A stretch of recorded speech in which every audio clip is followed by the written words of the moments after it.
Hey everybody, my name is Peter Preston and this is Marketplace Growth by Accoil. I'm really excited about this one today. We're talking about the Marketplace API, and now that may sound a bit nerdy, but there are some really cool ways that you can go about using this. And if you're selling on the Atlassian Marketplace and you're not using the API yet, these are 3 ways that I think you can dive into it and get started and have a big impact on your business. Let's go have a look. First thing I'd like to talk about is zero search results keywords. Now, before I go into the specifics here, I just want to say that this will give you a list of search terms on the marketplace, and the idea is that these don't have matching results with them. And before you get excited about these big keywords that you'll see on this list, like I did, go look at the marketplace. If you find a keyword that looks too good to be true, like an opportunity that I can't believe no one's jumped on this before, odds are pretty good that the marketplace will actually return search results for that. So tame your expectations going in up front. However, it doesn't make this a useless report. I actually think that there's a lot that you can learn here. So you get to see what people are searching for, and when you find those search terms that don't have any actual matching results or good high quality matching results, is that an opportunity for you? Is it a feature that you can build into your products? Is it a new product? I think it's really interesting to see where people are looking on the marketplace. It's an interesting way to look at what's coming, maybe customer expectation wise. Are they looking for something that you haven't thought about before? And are there opportunities there to jump on that? Another way that you can use this, and I've seen this come up a number of times on this report recently, is misspelling brand names and app names. And if you see that, that's a good signal. If people are looking for you by name, I think that's fantastic. So it may be worth considering, how do we slip in a misspelling of our brand name into our listings or somewhere that we can actually capture that traffic? It's worth, again, going to the marketplace, typing in these misspellings just to see what comes up. If you show up for them, fantastic, you don't have to do anything. But I've seen it happen a few times where the misspelling triggers absolutely no results. And we're talking hundreds per month here where a brand name is being misspelled, and it's a lot of traffic that you could capture, and it's really high intent traffic. They're looking for you, so make sure that they can find you. Second thing, the API gives you a great way to keep track of and monitor your competitors' changes. A few things I like to look at here include the name. Is that changing, expanding, contracting?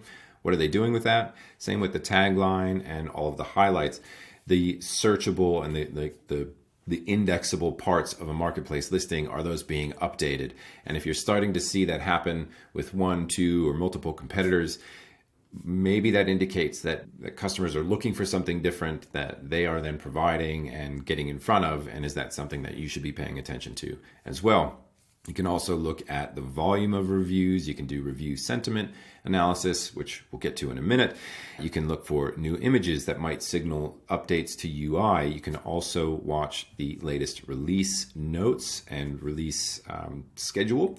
How often are they updating their app? That might give you a sense of how active they are or inactive they are. Just a lot of signals that you can look for. Now, what I'm not suggesting here is that you obsess over your competitors. I think it's important to be competitor aware, not competitor obsessed. Keep your attention on your customers and building up your product. Just because a competitor is going in a particular direction does not mean that you have to follow suit, but this is a really easy way to just keep tabs on what's happening in your space. Number 3 is reviews. We can look at our own reviews, we can look at our competitors' reviews, and we can look at our industry at large reviews. Especially, I like to think about it in the sense of, if we have a bunch of customers who also use app Y over there, not directly competing with us, but we know that we have a lot of overlap with certain other products, that I like to look at those as well, just to get an understanding of, at large, what are customers feeling?